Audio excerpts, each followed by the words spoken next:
Entrevista Venevisión. Líder en opinión. Por tu canal independiente, Venevisión.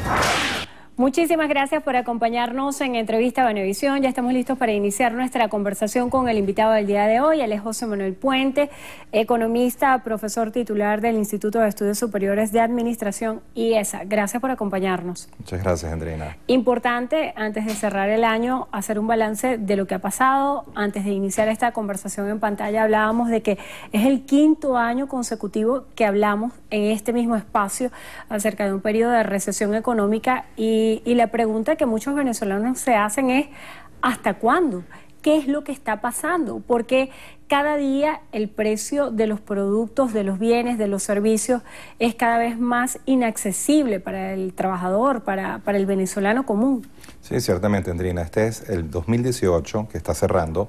Es el quinto año consecutivo de recesión, de contracción de la actividad económica. Van 5 años de recesión, donde en estos 5 años se habrán perdido cerca del 50% de la producción de bienes y servicios. La mitad del PIB ha desaparecido como consecuencia de 5 años de contracción. Y esta es la crisis más aguda que ha vivido Venezuela en toda su historia y es la crisis más aguda que haya vivido cualquier economía latinoamericana en los últimos 50 años de historia. No es poca cosa.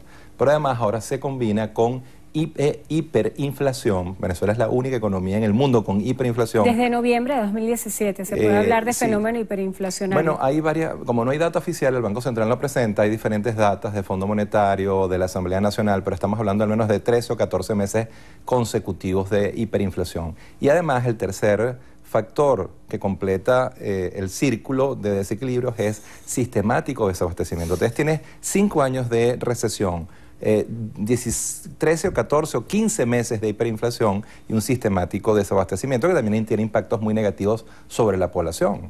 Puente, ¿qué es lo que está pasando que se vuelve costosa la vida en bolívares y la vida también en dólares?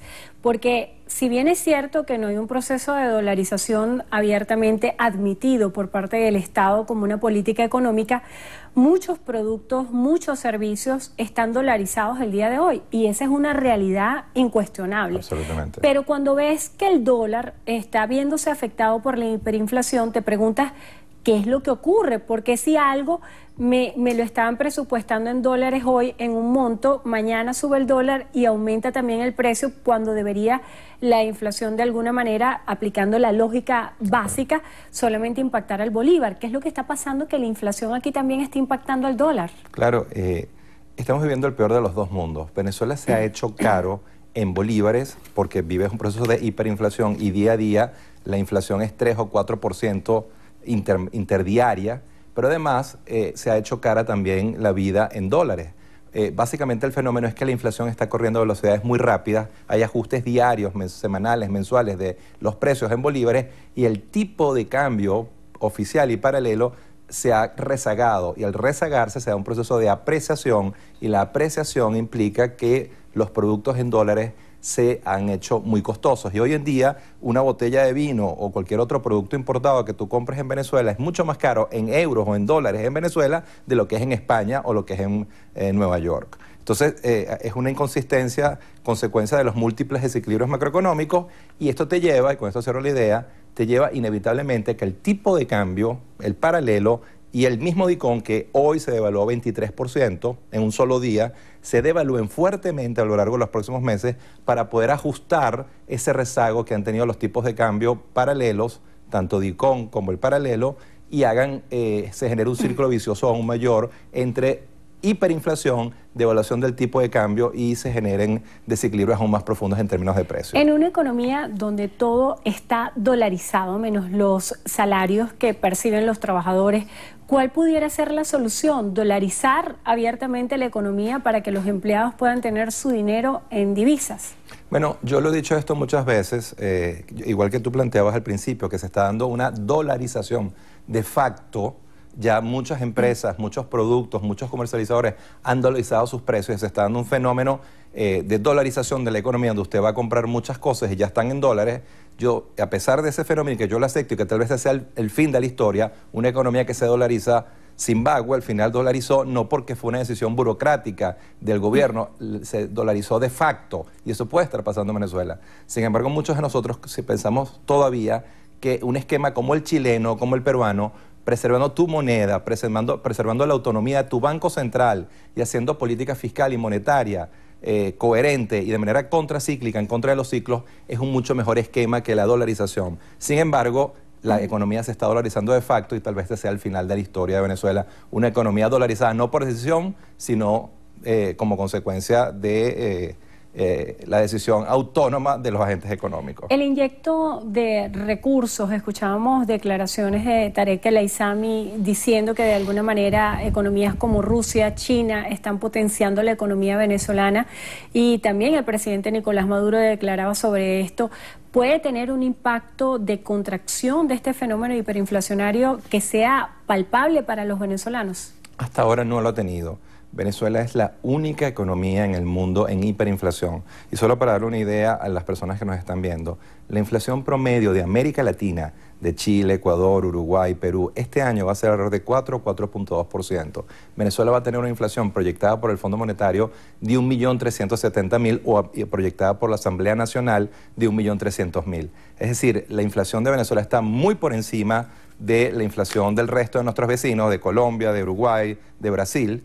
Y la ayuda china, la ayuda de Uruguay, sí genera un impacto positivo, pero lo que necesita verdaderamente Venezuela para poder darle sostenibilidad a su sector externo, a sus reservas en el Banco Central, no son 3.000, 5.000, 10.000 millones de dólares, necesita 50, 60, 80.000 millones de dólares. Es decir, los montos a los cuales puede acceder a través de China y Rusia no son suficientes para estabilizar el mercado cambiario. El presupuesto para el 2019 que está siendo discutido por la Asamblea Nacional Constituyente, ¿qué se espera? ¿Cómo se estima? ¿Cómo se hace un ajuste para el presupuesto anual de la Nación en este escenario? Aquí hay dos puntos que son muy importantes.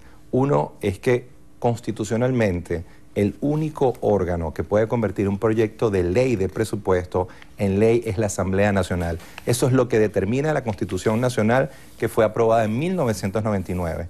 El presupuesto nacional en este momento está en la Asamblea Nacional Constituyente. Eso es inconstitucional. O sea, no se trata de un problema ideológico político, se trata de lo que dice la ley y la Constitución. Entonces estás haciendo aprobar tu proyecto de ley en una instancia que no es reconocida por tu propia Constitución, y eso genera caída en la credibilidad, las percepciones negativas, aumento de las percepciones negativas en los mercados internacionales. Ya Venezuela no tiene acceso a los mercados financieros porque se encuentra en default, en cesación de pago. Venezuela tiene bonos de deuda vencidos y no pagados entre ConocoPhillips, República, PDVSA, Banco Interamericano, por cerca de 10.000 millones de dólares. Entonces ahora tu proyecto de ley de presupuesto y tu proyecto de ley de endeudamiento lo haces pasar para aprobación por una instancia que no contempla la Constitución Nacional, y con eso generas más miedo de los mercados a prestarte dinero, y es por eso que los mercados están completamente cerrados para Venezuela, cuando Venezuela necesita desesperadamente ayuda financiera mucho más allá de la que pueda ofrecer China y Rusia. Puente, muchos hablan cuando hacen referencia al Banco Central de Venezuela como una institución que hoy en día está plagada por la opacidad, al no difundir cifras oficiales. ¿Qué impacto tiene difundir o no las cifras oficiales para la economía y para lo cotidiano? Tiene un impacto muy, muy negativo, porque los mercados leen la información muy claramente. Si no provees información macroeconómica, presupuestaria, es porque algo estás temiendo, algo tienes que ocultar. Así lo leen los mercados. Y en este momento acaban de salir los resultados de lo que es el Open Budget Index, que es el índice mundial de transparencia fiscal. Venezuela sale con 0 puntos en transparencia, es decir, sale entre los 4 países peor rankeados del mundo en términos de transparencia de sus finanzas públicas. ¿Por qué? Porque tiene mucho que ocultar, porque su desempeño macroeconómico es muy negativo, porque está en medio de una hiperinflación, porque está en su 5º año de recesión, porque las partidas se están gastando de manera cuasi fiscal, fuera del presupuesto nacional, de manera absolutamente discrecional, con altos volúmenes de clientelismo y corrupción, y obviamente no se quiere publicar información. Y al final todo eso afecta la percepción de los mercados hacia nosotros y las posibilidades de recurrir a ayuda financiera internacional para poder estabilizar a la economía. Venezuela tiene que entender, y el gobierno tiene que entender, que tiene que instrumentar un programa de estabilización con diferentes patas, y una de las patas claves para estabilizar a la economía venezolana y recuperar crecimiento, control de la inflación y abastecimiento es buscar ayuda financiera internacional, y eso no lo va a poder hacer mientras siga con ese nivel de opacidad y teniendo tantos desequilibrios macroeconómicos en paralelo. Puente, me gustaría revisar unas declaraciones que hace el ministro de Trabajo, Eduardo Piñate. Él asevera que el aumento de los precios de productos y servicios del país está vinculado a razones estrictamente políticas. Voy a abrir la cita. La pregunta que debemos hacernos los venezolanos es quién está elevando los precios y cuál es la razón económica, si es que existe y no la hay, que explique que se eleven los precios de los bienes y los servicios.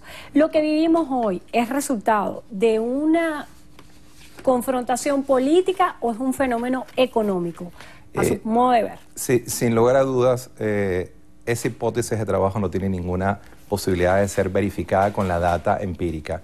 Venezuela no es un país quebrado. Venezuela es un país muy mal manejado macroeconómicamente. Si tú revisas en la inconsistente política fiscal, monetaria y cambiaria, verás por qué Venezuela tiene la inflación más alta del mundo, la única hiperinflación, y por qué es 300 o 400 veces su inflación superior al promedio de América Latina. ¿Qué está haciendo Venezuela que no hace el resto del mundo? Y es muy claro cómo las inconsistencias entre política fiscal y monetaria han generado incrementos de liquidez. En los últimos 12 meses, la liquidez ha crecido a más de un 30.000% en los últimos 12 meses. Y eso ha sido gasolina pura para el proceso de hiperinflación. Conclusión, los desequilibrios económicos son consecuencia del mal manejo de la impericia macroeconómica, y es por eso que Venezuela tiene el peor resultado macroeconómico del mundo y la única economía en el mundo en hiperinflación. ¿Estamos a tiempo de revertir esos reajustes que a su juicio usted señala y existen en la macroeconomía de Venezuela? Sin lugar a dudas, si algún continente sabe de hiperinflaciones es América Latina. Un grupo importante de economías en América Latina vivió hiperinflaciones y hoy tienen inflaciones de un dígito. Bolivia, Brasil, Ecuador, Perú, Argentina, todos ellos vivieron. Solamente hay que voltear a nuestros vecinos y ver qué fue lo que hicieron para llevar los procesos de hiperinflación a inflaciones de un dígito.